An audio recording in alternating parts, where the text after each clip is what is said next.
Hello friends, কেমন আছেন সবাই? আশা করি অনেক অনেক ভালো আছেন এবং আয়ন হোমিও ক্লিনিক এই চ্যানেলটির সাথে আছেন। আজকের বিষয়বস্তু নারীদের বার্থোলিন সিস্ট সম্পর্কে। মহিলাদের বার্থোলিন সিস্ট হওয়ার কারণ এবং বার্থোলিন সিস্ট হলে আপনার কী করণীয় রয়েছে। ভিউয়ার্স, মানবদেহে বিভিন্ন গ্রন্থি রয়েছে এবং এক একটি গ্রন্থির এক এক ধরনের কাজ হয়ে থাকে। এক একটি গ্রন্থি এক এক ধরনের গুরুত্বপূর্ণ কিছু কাজ করে থাকে। মহিলাদের গোপনাঙ্গে বার্থোলিন গ্ল্যান্ড বলে একটি গ্ল্যান্ড রয়েছে, অর্থাৎ গ্রন্থি রয়েছে। কখনো কখনো এই বার্থোলিন গ্ল্যান্ডে সিস্ট হতে পারে। ভ্যাজাইনা ওপেনিং বা যোনিপথের উভয় পাশেই এই বার্থোলিন সিস্ট হতে পারে। বার্থোলিন গ্ল্যান্ডের বা বার্থোলিন গ্রন্থির কাজ হচ্ছে এক ধরনের তরল পিচ্ছিল পদার্থ নিঃসরণ করা। কখনো কখনো এই গ্ল্যান্ডের বা গ্রন্থির তরল নিঃসরণে বাধা প্রাপ্ত হয়ে থাকে এবং বাধা প্রাপ্ত হওয়ার পরে একটি পর্যায়ে এই বার্থোলিন গ্ল্যান্ডে সিস্ট তৈরি হতে পারে এবং সেখানে প্রচণ্ড ব্যথার সৃষ্টি হতে পারে এবং সেখানে পুঁজের সৃষ্টি হতে পারে। বার্থোলিন সিস্ট বার্থোলিন গ্ল্যান্ডের ব্লকের কারণে হয়ে থাকে, অর্থাৎ বার্থোলিন যে গ্রন্থি রয়েছে সেই গ্রন্থি যদি কোনো কারণে ব্লকেজ হয়ে থাকে তাহলে সেখানে সিস্ট হতে পারে।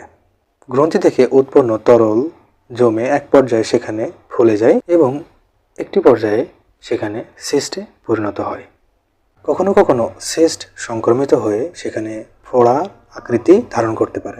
এছাড়াও আরও কিছু কারণ রয়েছে, যেমন অন্ত্রের ব্যাকটেরিয়ার কারণেও কিন্তু সিস্ট হতে পারে। এছাড়াও যৌনবাহিত কিছু রোগ এর কারণেও কিন্তু এখানে সিস্ট হতে পারে, যেমন গনোরিয়া রোগের কারণেও। এছাড়া অন্যান্য যৌনবাহিত অনেক রোগ রয়েছে, এর কারণে কিন্তু বার্থোলিন গ্ল্যান্ডে সিস্ট হতে পারে।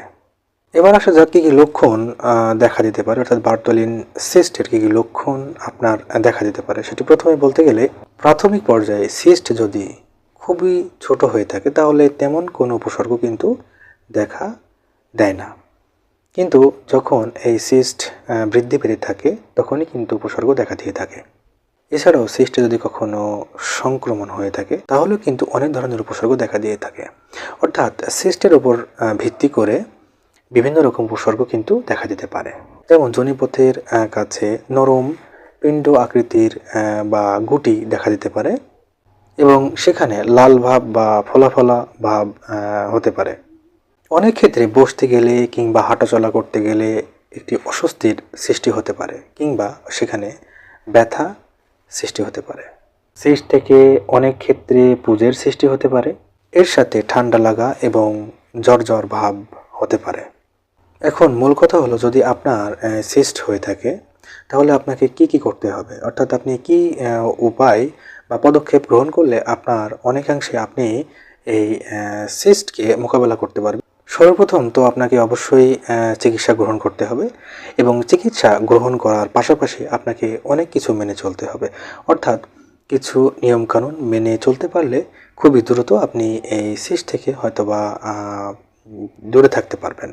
যেমন একটি স্বাস্থ্যকর অভ্যাস গড়ে তোলা, ভালো স্বাস্থ্যকর অভ্যাস গড়ে তুলতে হবে। যেমন আপনাকে অনেক সংক্রমণ এড়িয়ে চলতে হবে, আপনাকে পরিষ্কার পরিচ্ছন্ন থাকতে হবে এবং এটি নিয়মিত আপনাকে চিকিৎসার মাধ্যমে অবশ্যই পর্যবেক্ষণ করতে হবে। এছাড়াও এর সাথে আপনাকে প্রচুর পানি এবং ফলের জুস গ্রহণ করতে হবে। সকল ক্ষেত্রে আপনাকে অনেক সাবধানতা অবলম্বন করতে হবে এবং আপনার চিকিৎসকের পরামর্শ অনুযায়ী আপনাকে চিকিৎসা গ্রহণ করতে হবে। আপনাকে আপনার স্বাস্থ্যের দিকে অধিক নজর দিতে হবে। আপনি যদি যোনিপথে কোনো স্প্রে এর আগে ব্যবহার করে থাকেন তাহলে এই সময় আপনাকে এই ধরনের কোনো স্প্রে আপনি ব্যবহার থেকে বিরত থাকতে হবে আপনাকে। এছাড়াও আপনাকে পোশাক আশাকের দিকেও একটু সতর্ক থাকতে হবে, অর্থাৎ আপনি যদি কোনো অন্তর্বাস ব্যবহার করে থাকেন তাহলে সেটি অবশ্যই হতে হবে সুতি এবং ঢিলেঢালা। ভিউয়ার্স, ভালো থাকুন, সুস্থ থাকুন এবং আয়ন হোমিও ক্লিনিক চ্যানেলের সাথে থাকুন এবং চ্যানেলটিকে অবশ্যই সাবস্ক্রাইব করুন। দেখা হবে অন্য কোনো নতুন একটি ভিডিওতে।